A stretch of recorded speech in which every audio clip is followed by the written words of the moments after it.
അങ്ങനെ കോമ്പസിൻ്റെ ടോപ്പിൽ മാത്രം പിടിച്ചുകൊണ്ട് വരയ്ക്കുക. ആ സർക്കിൾ കംപ്ലീറ്റ് ആയതിനു ശേഷം മാത്രമാണ് അതിൻ്റെ ടോപ്പിൽ നിന്നും കൈ എടുക്കാവുള്ളൂ.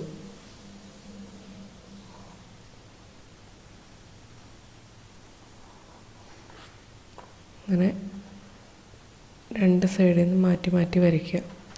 അതേപോലെ പെൻസിലിൻ്റെ അറ്റം നല്ല ഷാർപ്പനായിരിക്കും, എന്നാലാണ് നല്ല ഷേപ്പിൽ നമുക്ക് കിട്ടുള്ളൂ. ഓക്കെ. സർക്കിളിൻ്റെ സെൻറ്ററിൽ നിന്ന് സർക്കിളിലേക്കുള്ള ദൂരത്തിന് പറയുന്ന പേര് ആരം, അല്ലെങ്കിൽ എന്താണ് പറയുന്നത്, ആരം എന്നാണ് പറയുന്നത്. ഓക്കെ. ആരം അല്ലെങ്കിൽ റേഡിയസ്. ഇതേപോലെ രണ്ട് ആരം അഥവാ രണ്ട് റേഡിയസ് കൂടുന്ന ഈ ദൂരത്തിന് പറയുന്ന പേരാണ് ഡയമീറ്റർ. അതായത് ഈ സർക്കിളിൻ്റെ സെൻറ്റർ തൊട്ട് ഇവിടം വരെയുള്ള ദൂരം റേഡിയസ് അഥവാ ആരം. അതായത് ഇവിടം തൊട്ട് ഇവിടെ വരെയുള്ള ഈ പോയിൻ്റ് തൊട്ട് സർക്കിളിൻ്റെ ഏത് ഭാഗത്തേക്കുമുള്ള ദൂരത്തിന് ആരം അല്ലെങ്കിൽ റേഡിയസ് എന്നാണ് പറയുന്നത്. ഇത് രണ്ട് ആരം കൂടുന്നത്, ആരത്തിൻ്റെ ഇരട്ടിയാണ് വ്യാസം അഥവാ ഡയമീറ്റർ. റേഡിയസിൻ്റെ ഇരട്ടിയാണ് ഡയമീറ്റർ. ഓക്കെ. ഇപ്പോൾ നമുക്ക് ചിലപ്പോൾ ക്വസ്റ്റ്യൻ ചോദിക്കുകയാണ് 5 സെൻറ്റിമീറ്റർ റേഡിയസ് ഉള്ള 5 സെൻറ്റിമീറ്റർ ആരമുള്ള ഒരു സർക്കിൾ വരയ്ക്കുക എന്ന് പറഞ്ഞാൽ എങ്ങനെയാണ് ചെയ്യേണ്ടതെന്ന് നമുക്ക് നോക്കാം. ആദ്യം സ്കെയിലെടുത്തിട്ട് നമ്മുടെ കോമ്പസിൽ കറക്റ്റായിട്ട് പെൻസിൽ ഫിറ്റ് ചെയ്ത് വെച്ചിരിക്കണം. അതിനുശേഷം 5-ൻ്റെ ഇവിടെ കോമ്പസിൻ്റെ അറ്റം കുത്തുക. ഓക്കെ. ശേഷം കറക്റ്റായിട്ട് 5 സെൻറ്റിമീറ്റർ അളന്നെടുക്കുക. 5 സെൻറ്റിമീറ്റർ അളന്നെടുത്തതിന് ശേഷം അത് മാറ്റാതെ, നമ്മൾ അളന്നെടുത്ത അളവ് മാറ്റാതെ തന്നെ പേപ്പറിൻ്റെ എവിടെയെങ്കിലും വെച്ചിട്ട് കറക്റ്റായിട്ട് സർക്കിൾ വരയ്ക്കുക.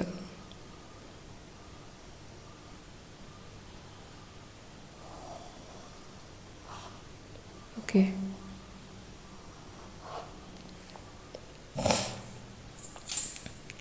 അതായത് നമുക്ക് ജസ്റ്റ് ചെക്ക് ചെയ്യാം, എല്ലാ സ്ഥലത്തും 5 തന്നെയാണ്. ഇതുണ്ട് 5 സെൻറ്റിമീറ്റർ, ഇവിടെ നിന്ന് ഇവിടം വരെ 5 സെൻറ്റിമീറ്റർ.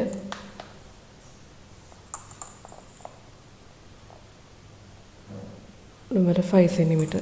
അതായത് സെൻറ്റർ തൊട്ട് സർക്കിളിൻ്റെ ഏത് സൈഡിലും വരെ 5 സെൻറ്റിമീറ്റർ തന്നെയായിരിക്കും. ആരം അഥവാ റേഡിയസ് 5 സെൻറ്റിമീറ്റർ ആയിരിക്കും. അടുത്തൊരു ക്വസ്റ്റ്യൻ നമുക്ക് നോക്കാം. 8 സെൻറ്റിമീറ്റർ ഡയമീറ്ററുള്ള ഒരു സർക്കിൾ വരയ്ക്കുക. ഡയമീറ്റർ എന്ന് പറഞ്ഞാൽ വ്യാസം, അഥവാ രണ്ട് ആരം കൂടുന്നതാണ് നമ്മുടെ വ്യാസം. 2 റേഡിയസിൻ്റെ ഇരട്ടിയാണ് ഡയമീറ്റർ. അപ്പോൾ നമുക്ക് 8 എന്നല്ലേ പറഞ്ഞേ. അപ്പോൾ ഡയറക്റ്റ് റേഡിയസ് കിട്ടാൻ വേണ്ടി ഡയമീറ്ററിൻ്റെ പകുതി, അതായത് 4 എടുക്കുക.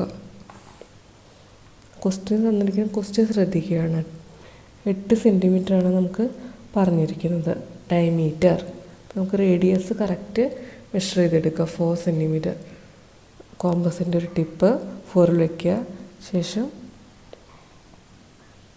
പെൻസിൽ കറക്റ്റ് സ്കെയിലിൽ അളവെടുത്തതിന് ശേഷം നമ്മൾ സ്കെയിൽ അളന്നെടുത്തതിന് ശേഷം കോമ്പസിൻ്റെ ഇവിടെ ഈ ഭാഗങ്ങളിലൊന്നും ടച്ച് ചെയ്യരുത്. എന്താണെന്ന് വെച്ചാൽ അളവ് മാറിപ്പോകും.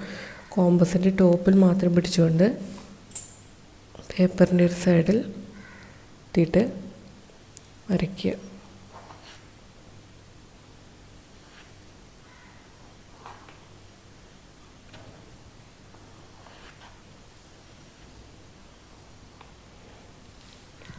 അപ്പം നമുക്ക് നോക്കാം നമ്മുടെ അളവ് കറക്റ്റായിട്ട് വന്നിട്ടുണ്ടെന്ന്.